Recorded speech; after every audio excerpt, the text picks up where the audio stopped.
বছরের শুরুতে প্রত্যেকটা কৃষকের মনে যে এতটা কষ্টের হাহাকার বইবে সেটা হয়তো বা কেউ বুঝতে পারেনি। একটা মুঠো চালের ধানও এখনো কেউ ঘরে তুলতে পারেনি, আর তার মধ্যে এভাবে প্রাকৃতিক দুর্যোগে আমাদের মাঠের ধান সবই এলোমেলো হয়ে গেল। ভারী বর্ষণ এবং বড় বড় শিলে আমাদের মাঠের ধান দেখেন কি অবস্থা। ধানগুলোর দিকে তো তাকাইলে কান্না পাচ্ছিল। আমার মা আব্বা অনেক কান্নাকাটি করছে, আমি আর কান্না করতে পারিনি, কারণ আমিও যদি তাদের সামনে কান্না করি তারাও হয়তো বা অনেক ভেঙে পড়বে। তাদেরকে আমি খুব সুন্দর সান্ত্বনা দিয়ে বুঝিয়ে দিলাম যে কাটি করার দরকার নেই, আমাদের রিজিকে হয়তো বা এটা ছিল না তাই আমাদের এরকম হয়েছে। আর শুধু আমাদের সাথে হয়েছে এটা কিন্তু না, আমাদের যশোর জেলার মধ্যে অনেক মাঠে এরকম ধান ঝরে ঝরে পড়ে গিয়েছে। এই ধানগুলা অনেকদিন আগে কাটা ছিল, এই জন্য এই ধানগুলো খুব সুন্দর হয়েছে। দেখেন কত ধান যে হয়েছে এবার আলহামদুলিল্লাহ ভুঁইয়ে, কিন্তু ধানগুলা যে বাড়িতে নিয়ে আসতে পারবো না এটা হয়তো বা কখনোই কেউ বুঝতে পারেনি। আমার আব্বা এত খুশি হয়েছিল আমাদের এবারে ধান দেখে। আমার আব্বা রোজ এসে বলতো আমাদের এবার ধান যা হয়েছে আলহামদুলিল্লাহ অনেক সুন্দর, কাঠায় কাঠায় আমরা মন মন ধান নিয়ে আসতে পারবো। কিন্তু দেখেন ভাগ্যের পরিহাসের আমাদের অনেকগুলা ধানই নষ্ট হয়ে গেল।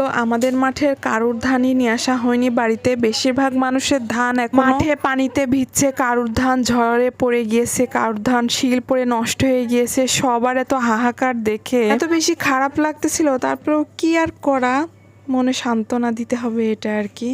সারের দোকানে ডিবের পানির কত কত বিল কিভাবে পরিশোধ করবে, গরুর জন্য বিচলি কোথা থেকে নিয়ে আসবে বলেন প্রত্যেকটা কৃষক। এই ধানের উপরে অনেকের কিস্তি উঠায় ধান করেছে, লিজের টাকা দেবে, অনেক ধরনের অনেক কিছু থাকে কিন্তু এই ধানের উপর নির্ভর করে। কিন্তু সবার স্বপ্নটা এভাবে নষ্ট হয়ে গেল। আসলে পৃথিবীতে কখন যে কি হয় কেউ বলতে পারে না। আজকে মাঠে গিয়ে এত বেশি খারাপ লাগছিল দেখে, কি বলবো আপনাদের। দেখেন ধানগুলা পুরাই নষ্ট হয়ে গিয়েছে, একটাও ধান নাই। ধানের শীষগুলা শুধু শুধু দুলতেছিল মনে হচ্ছিল, আর যেগুলা ধান আছে এগুলা সব চিটা হয়ে গেছে। এগুলা আর চাল হয়তো বা বের হবে না ভেতর থেকে, যেগুলা বের হবে গরুর খাবার। জানি না এবছর মানুষের যে কি একটা এরকম একটা অবস্থা। দেখেন একটা ধানও কিন্তু নাই। যাই হোক কি আর বলবো বলেন, আল্লাহ তাআলা সবাইকে ধৈর্য ধরার তৌফিক দান করুন। এদিকে মাঠে গিয়ে ছোটবেলার স্মৃতি মনে পড়ে গেল। ছোটবেলায় খই ভাজতাম আমরা এভাবে ধান কুড়িয়ে মাঠ থেকে, আমি সহ আমার অনেকগুলা বান্ধবী আপুরা যাইতাম, এমনকি ছোট ভাই কাকা